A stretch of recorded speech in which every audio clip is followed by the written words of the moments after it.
আসসালামু আলাইকুম রহমতুল্লাহ বারাকাতুহু। Welcome Oman to Bangladesh. আপনাদেরকে দেখাবো আজকে আমাদের বিশেষ করে আমার যাত্রা ওমান থেকে বাড়িতে গেলাম যাওয়ার প্রত্যেকটা দৃশ্য, প্রত্যেকটা জিনিস আমি আপনাদের মাঝে তুলে ধরার চেষ্টা করব। ত্রুটি হলে সবাই আমাদের সাথে দেখবেন। তো এবারে যাত্রাটা খুব সুন্দর মজাদার হয়েছে, কারণ বিমানটা খুবই বড় সড়ো ছিল। 480 জন নিয়ে আমরা যাত্রা করি ওমান থেকে পঞ্চাশ হাজার। দেখেন উপর থেকে সব কিছু কত সুন্দর দৃশ্য, যা বলার মতো না। এত ভালো লাগে, যারা বিমানে চলাফেরা করছেন তারা অবশ্যই বুঝতে পারবেন, জানতে করতে পারবেন।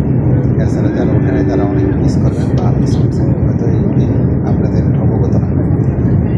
বিমানটা 36,000 উপর থেকে চলে আসে ওমান থেকে শাহজালাল ইন্টারন্যাশনাল এয়ারপোর্ট। আমি পুরা রাস্তাটাই কম বেশ ভিডিও করার চেষ্টা করছি, লম্বা হয়ে যাবে তাই ভিডিওটা শর্টকাট করে গল্প করে দৃশ্য আপনাদেরকে দেখার সুযোগ করে দিলাম। এটা হচ্ছে ঢাকা, যখন বিমানটা ল্যান্ড করবে তখন সুজন দেখেন এত বিল্ডিং আর এত অনবসর একটা দেশ।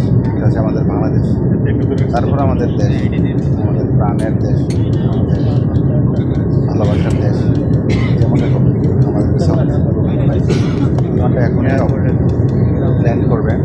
দেখেন ল্যান্ড করতেছে, দ্বিতীয় টার্মিনালটা এখনও শুরু হয়নি। এই দেখা যাচ্ছে দ্বিতীয় টার্মিনালটা, এই যে দেখেন।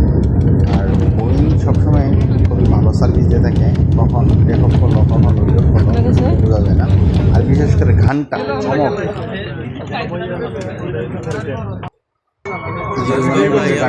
লাগিয়ে দিল তারা, খুবই ভালো লাগার একটা গান ছিল।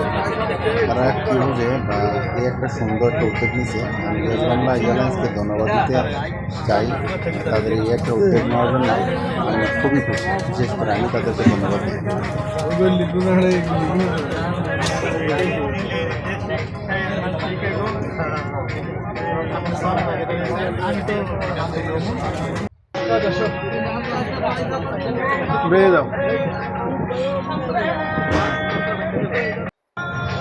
ইউজ বাংলা এয়ারলাইন্স, গানটা খুবই সবাই ভালো থাকবেন, সুস্থ থাকবেন, সাথে থাকবেন।